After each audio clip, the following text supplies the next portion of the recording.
Good morning my dear students. Hopefully कैसे हैं आप सभी अच्छे ही होंगे। चलिए तो आज हम चैप्टर शुरू करते हैं, हाउ डू ऑर्गेनिज्म रिप्रोड्यूस। तो इसको स्टार्ट करने से पहले मैं थोड़ा इंट्रोडक्शन दे दूं। My name is Ekta and my channel name is biology by Ekta. Channel को सब्सक्राइब ज़रूर कीजिए, कमेंट्स ज़रूर कीजिए। तो क्लास 10th का ये टॉपिक है, how do organism reproduce. So first of all what is reproduction. Reproduction क्या होता है? देखिए, रिप्रोडक्शन एक ऐसा प्रोसेस होता है in which organism, living organism that produce the new individual similar to themselves. It ensure continuity of the life on the earth. It means what? Reproduction एक ऐसा प्रोसेस है जिसमें लिविंग ऑर्गेनिज्म एक new individual को क्या करते हैं, birth देते हैं, और बिल्कुल ही अपना जैसे को, ठीक है, सिमिलर टू देम सेल्फ। ये अर्थ पे कॉन्टिन्यूटी ऑफ लाइफ के लिए सबसे एक इम्पॉर्टेंट क्या है, टास्क है। देखिए नेक्स्ट, इसके बाद देखिए, nucleus of the cell contains the DNA deoxyribonucleic acid, that is the heredity material. सबसे बड़ी बात, डीएनए जो होता है वो है क्या? डीएनए होता है double stranded structure deoxyribo nucleic acid.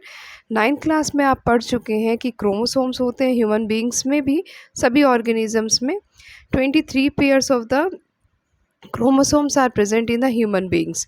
23 pairs में 22 क्या होते हैं, ऑटोसोम्स होते हैं, ठीक है। और 1 जो होता है that is the sex chromosome. और जो ये सेक्स क्रोमोसोम होता है इसमें X X and X Y. X X क्या डिनोट कर रहा है, फीमेल को, और एक्स वाई किसको डिनोट कर रहा है, मेल को डिनोट कर रहा है, ठीक है। और क्रोमोसोम के अंदर एक डबल हेलिकल स्ट्रक्चर होता है, उसको हमने क्या कहा है, DNA structure. That is the heredity material that transfer from one generation to the next generation, and its full form is deoxyribonucleic acid. Next देखिए, इसके बाद हम पढ़ते हैं कि what are the different types of the reproduction. Reproduction के different different parts होते हैं, डिफरेंट डिफरेंट टाइप्स होते हैं, जिसमें फर्स्ट टाइप है ये sexual reproduction and second is a sexual reproduction. ये सेक्सुअल रिप्रोडक्शन की बात करें तो एक सिंगल इंडिविजुअल की क्या होती है, रिक्वायरमेंट होती है। एक सिंगल इंडिविजुअल ही न्यू इंडिविजुअल को क्या करता है, प्रोड्यूस करता है। गैमेट्स फॉर्म नहीं होते हैं यहाँ पर, ठीक है, गैमेट्स प्रोड्यूस करने की कोई ज़रूरत नहीं है। New individual is identical to the parent. जो भी इंडिविजुअल पैदा हो रहा है वो बिल्कुल कैसा दिखेगा, जैसे कि उसका पेरेंट है। Adopted by the lower organism. जितने भी लोअर ऑर्गेनिज्म है, बैक्टीरिया, फंजाई, प्रिस्टा, अमीबा, ये सब के अंदर क्या होता है, एसेक्सुअल रिप्रोडक्शन होता है। नेक्स्ट देखिए, इसके बाद सेक्सुअल रिप्रोडक्शन। सेक्सुअल रिप्रोडक्शन की बात करें तो इसमें 2 इंडिविजुअल की रिक्वायरमेंट होती है, एक मेल होता है, एक फीमेल होती है, ठीक है, that are needed for to give rise to the new individual. Gametes are form, gametes form होते हैं यहाँ। New individuals are generally similar but identical to the parents. New individual parents की जैसा तो होता है बट बिल्कुल आइडेंटिकल नहीं कह सकते हैं, ठीक है, बट नॉट आइडेंटिकल। सिमिलर का मीन्स क्या है, ह्यूमन बींग्स को ही बर्थ करेगा। इसके बाद adopted by the higher organism. Higher organism जैसे कि ह्यूमन बींग्स हैं, एनिमल्स हैं, लॉयन है, कैट है, डॉग है, सभी के अंदर सेक्सुअल रिप्रोडक्शन ही होता है। नेक्स्ट इसके बाद बात करते हैं modes of the asexual reproduction. देखिए, एसेक्सुअल जो रिप्रोडक्शन होता है उसमें कुछ मोड्स है, जैसे कि फिजन, बडिंग, फ्रेगमेंटेशन, ये सभी क्या है, इसके डिफरेंट मोड्स ऑफ रिप्रोडक्शन है। फर्स्ट हम बात करते हैं फिजन की। फिजन में क्या होता है, the parent cell divides into the daughter cell. जो पेरेंट सेल होता है वो डिवाइड करके डॉटर सेल्स बनाता है। अब इसके टाइप्स है बाइनरी और मल्टीपल। बाइनरी में क्या होगा, 2 सेल फॉर्म होती है, जैसे कि अमीबा में। मल्टीपल फिजन का एग्जांपल आ जाता है प्लाज्मोडियम, जिसमें मैनी सेल्स आर फॉर्म, जिसमें एक से ज़्यादा सेल्स क्या होती है, फॉर्म होती हैं। नेक्स्ट देखिए इसका डायग्राम बना रखा है अमीबा का। अमीबा में क्या है, इस तरह से अमीबा है, न्यूक्लियस बड़ा हो गया, यहाँ से ये न्यूक्लियस डिवाइड करके और ये पूरी बॉडी डिवाइड होकर क्या बना रही है, डॉटर अमीबाज बना रही है, ठीक है। नेक्स्ट फ्रेगमेंटेशन की बात करते हैं। फ्रेगमेंटेशन में क्या होता है, एक organism that break up into the similar pieces upon maturation, each piece develop into the new individual, जैसे कि स्पाइरोगायरा। स्पाइरोगायरा क्या होती है, एक एल्गी होती है। इसमें क्या है, देखिए स्पाइरोगायरा में ऐसे कट लग गया, देखो ये एक 2 3, ठीक है, ये पूरी स्पायरोगायरा थी। अब ये जो फ्रेगमेंट है, ये फ्रेगमेंट हो गया, ये हो गया, ये हो गया, ये कुछ टाइम के बाद अपने आप को पूरा कर लेगा, यानी कि पूरा बड़ा बन जाएगा, तो इसको हम कहते हैं fragmentation. That is a example is a spirogyra. Next is regeneration. Regeneration में क्या होता है, if the organism is somehow cut और broken into many pieces, each piece grow into the complete organism, जैसे कि प्लानेरिया हाइड्रा। इसमें क्या होगा कि रीजनरेशन में, ये देखिए, ये प्लानेरिया है, ये 3 पार्ट्स के अंदर क्या हो गया, डिवाइड हो गया। जैसे ही ये वाला पार्ट जो है, ये ऊपर वाला पार्ट है, ये अपना क्या बना लेगा, नीचे वाला पार्ट। बीच वाला पार्ट है, ये अपना ऊपर का भाग बनाएगा और नीचे का भाग बनाएगा, ठीक है। नीचे जो ये है लास्ट वाला, ये क्या करेगा, अपना बीच का पार्ट भी बनाएगा और ऊपर का पार्ट भी बनाएगा। इस तरह से पूरा इंडिविजुअल क्या हो जाएगा, फॉर्म हो जाएगा, ठीक है। तो आपने यहाँ तक अभी तक पढ़ा है फ्रेगमेंटेशन। नेक्स्ट बात करते हैं बडिंग की। बडिंग में क्या होता है, a bud is form which develop into the tiny individual, छोटे छोटे इंडिविजुअल प्रोड्यूस हो जाते हैं, detach from the parent body upon the maturation develop into the new individual, that is a hydra. देखिए अब कैसे, ये मान लीजिए that is a structure of the hydra,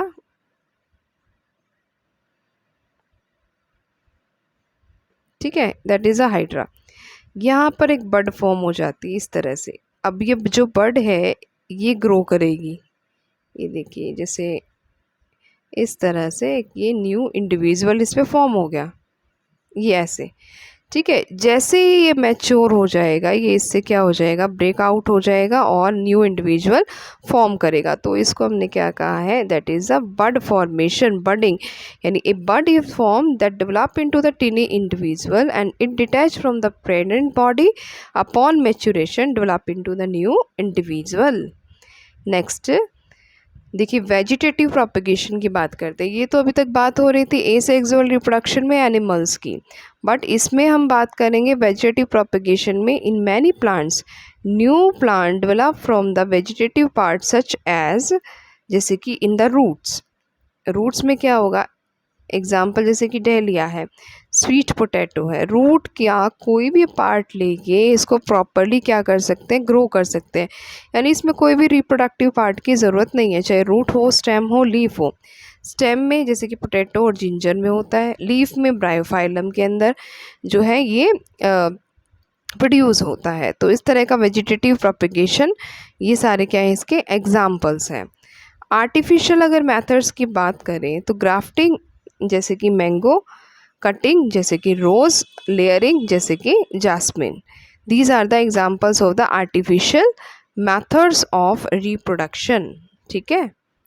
next हम बात करते हैं टिश्यू कल्चरिंग की। टिश्यू कल्चरिंग क्या प्रोसेस है, टिश्यू कल्चरिंग में क्या होता है, new plants are grown by using growing tip of the plant. These growing cells are kept in the culture media that lead to the formation of the callus, जैसे कि example ornamental plants और orchids. इसमें जो है नए नए पौधे बनते हैं, न्यू प्लांट्स प्रोड्यूस होते हैं, सिर्फ जो है growing tip of the plant, using plant की कोई भी हम ग्रोइंग टिप ले सकते हैं, ठीक है। और इसको कल्चर मीडिया में हमने क्या कर दिया, ग्रो करा दिया। क्या प्रोड्यूस करेगा, कैलस प्रोड्यूस करेगा। इसी कैलस से क्या है, जो छोटे छोटे प्लांट्स जो बने हैं, डेवलप हुए हैं, उनको ट्रांसपोर्ट किस में कर देते हैं, पोर्ट्स के अंदर, और फिर ये क्या है, न्यू प्लांट्स बनाएगा। एक जैसे प्लांट्स हमें मिल जाते हैं, ये इसका क्या है, बेनिफिट है। तो बेनिफिट्स क्या क्या है टिश्यू कल्चर के, we can grow the plants जैसे कि banana, rose, jasmine, these have loss the capacity to produce a seed, इनमें प्रोड्यूस नहीं होते हैं सीड्स। तो इनको बनाने के लिए, इनको उगाने के लिए हमने क्या यूज़ किया, टिश्यू कल्चर यूज़ किया। न्यू जो प्लांट फॉर्म हो रहा है वो बिल्कुल कैसा होगा, पेरेंट के जैसा ही होगा। Helps in growing the seedless fruit, seedless fruit बनाने में भी ये क्या करता है, हेल्प करता है। तो these are the benefits of the tissue culture. Next spore formation. Spore क्या होते हैं, छोटे छोटे क्या है, बल्ब लाइक स्ट्रक्चर्स होते हैं, that is covered by the thick wall. Under the favourable condition they germinate and produce a new organism. इसमें क्या है कि ये जो स्पोर्स होते हैं छोटे छोटे बल्ब लाइक स्ट्रक्चर्स होते हैं और इन ये कवर्ड होते हैं किससे, थिक वॉल से। फेवरेबल कंडीशन में जर्मिनेट करके क्या बनाएंगे, न्यू ऑर्गेनिज्म बनाएंगे। एग्जाम्पल आ गया जिसमें जैसे कि फंजाई, ठीक है, स्पोर फॉर्मेशन होती है उसके अंदर, तो that is the example of the spore formation. तो यहाँ तक हमने एसेक्सुअल का पार्ट और वेजिटेटिव प्रोपिगेशन को ख़त्म किया है। नेक्स्ट जो पार्ट शुरू कर रहे हैं वो है सेक्सुअल रिप्रोडक्शन। इसको मैं आपको नेक्स्ट वीडियो में समझाऊंगी। 2 पार्ट्स बना लेते हैं इसके चैप्टर के, रिप्रोडक्शन इन प्लांट्स और reproduction in human beings and the reproduction जो हमने एसेक्सुअल एंड वेजिटेटिव प्रोपिगेशन यहाँ तक पढ़ा है। तो thanks for watching this video, thank you so much.